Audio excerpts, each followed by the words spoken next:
কোটা বহালের রায় দিয়েছে, সেই রায় অবিলম্বে কার্যকর করে 2018 সালের অবৈধ পরিপত্র বাতিল করে নতুন পরিপত্র জারি করতে হবে। আজকের এই কর্মসূচির মধ্য দিয়ে আমরা সুস্পষ্টভাবে সরকারকে বলতে চাই, যারা কোটা সংস্কার আন্দোলনের নামে, কোটা আন্দোলনের নামে জাতির শ্রেষ্ঠ সন্তান বীর মুক্তিযোদ্ধাদেরকে কটূক্তি করছে, বঙ্গবন্ধু মুক্তিযুদ্ধকে নিয়ে কটূক্তি করছে, তাদেরকে চিহ্নিত করে আইনের আওতায় এনে দৃষ্টান্তমূলক শাস্তি দিতে হবে।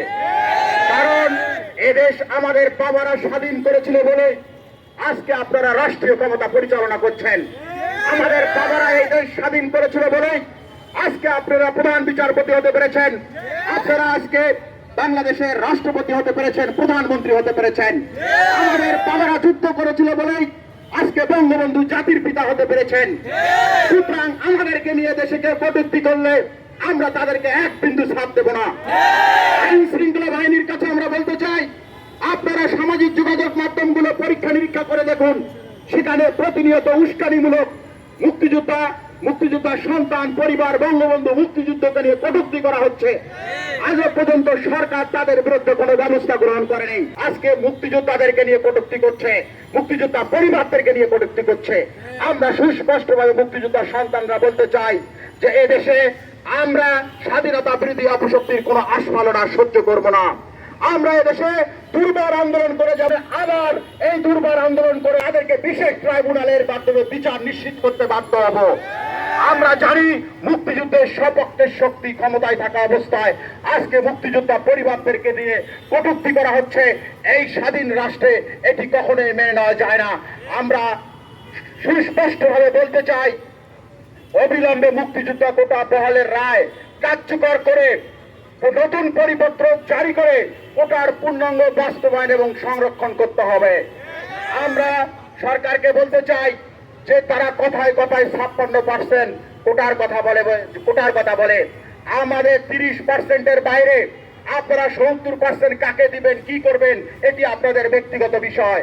আমাদের পিতারা এই দেশ স্বাধীন করেছে, এই 30% কোটা মুক্তিযোদ্ধার সন্তান প্রজন্মদেরকে দিয়ে বাকি যেটি থাকবে সেটি আপনারা নিতে পারেন, আমাদের কোনো আপত্তি নাই।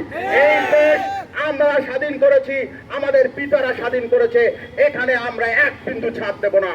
আমরা মহামান্য আদালতের কাছে বলতে চাই, আগামীকাল 4 জুলাই সুপ্রিম কোর্টের আপিল বিভাগে প্রধান বিচারপতির নেতৃত্বে যে শুনানি অনুষ্ঠিত হবে, আমরা বিশ্বাস করি সংবিধান অনুযায়ী যেন সেই রায় নিশ্চিত করা হয়।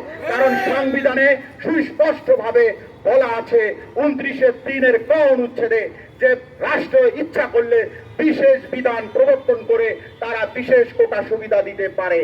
এবং আমাদের এই কোটা 1972 সালে জাতির পিতা বঙ্গবন্ধু শেখ মুজিবুর রহমান বীর মুক্তিযোদ্ধাদের জন্য 30% কোটা দিয়েছিলেন। এটি মুক্তিযোদ্ধাদেরকে বঙ্গবন্ধু উপহার দিয়েছিলেন, এটি এসেছিল বঙ্গবন্ধুর উপহার হিসাবে। আমরা সেই উপহার যে কোনো মূল্যে শরীরের শেষ রক্তবিন্দু দিয়ে হলো রক্ষা করতে বাধ্য হব। আমরা কোনো ধরনের ছাড় দেব না। 1975 সালে জাতির পিতা বঙ্গবন্ধু শেখ মুজিবুর রহমানকে সপরিবারে নির্মমভাবে হত্যার পর 1975 থেকে 96 সাল পর্যন্ত এদেশের স্বাধীনতা বিরোধী অপশক্তি রাষ্ট্রীয় ক্ষমতায় ছিল। দীর্ঘ 21 বছর মুক্তিযোদ্ধাদেরকে এই কোটা সুবিধা থেকে বঞ্চিত করে রাখা হয়েছিল। আপনারা দেখেছেন থেকে 2009 সাল পর্যন্ত মুক্তিযোদ্ধা পরিবারকে এই কোটা সুবিধা থেকে বঞ্চিত করে রাখা হয়েছিল। আমরা সুস্পষ্টভাবে বলতে চাই, স্বাধীনতার 54 বছরের মধ্যে 44 বছর আমরা এই কোটা সুবিধা থেকে বঞ্চিত ছিলাম। শুধুমাত্র 10 বছর আমরা এই কোটা সুবিধা পেয়েছি, কিন্তু সেখানেও কার্যকারিতা ছিল শুধুমাত্র 5 থেকে 6%। সুতরাং আমাদের 30% কোটা কখনোই কার্যকর করা হয়নি। এই স্বাধীনতা বিরোধী আমলারা তারা কোটায় লোক পাওয়া যাচ্ছে না বলে পদগুলো শূন্য দেখিয়ে আমরা সুস্পষ্টভাবে সরকারকে বলতে চাই যে আমাদের যে 30% কোটা আমাদেরকে বুঝিয়ে দিতে হবে এবং এই কোটার পূর্ণাঙ্গ বাস্তবায়ন করার জন্য প্রয়োজনে কমিশন গঠন করতে হবে, এই কোটা সংরক্ষণ করতে হবে। এই 30% কোটায় কোনো সাধারণ প্রার্থী নিয়োগ দেওয়া যাবে না। আজকে কথায় কথায় বলা হয় মেধা কোটা। এই বৈষম্যমূলক মেধা শব্দ পরিবর্তন করতে হবে।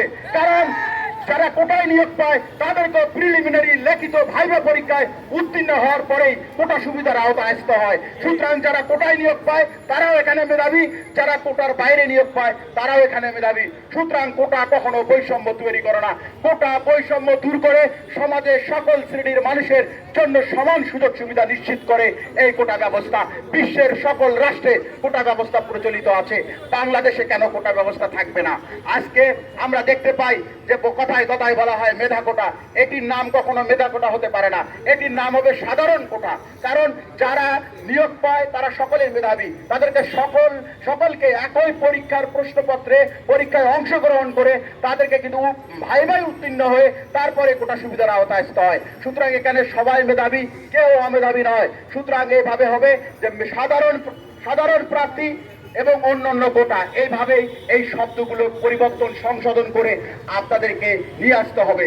আমরা আজকের এই কর্মসূচির মধ্য দিয়ে এই দাবিটিও জানিয়েছি যে অবিলম্বে মেধা শব্দ পরিবর্তন করে, এই বৈষম্যমূলক মেধা শব্দ পরিবর্তন করে সাধারণ প্রার্থী এই শব্দ সংযোজন করতে হবে।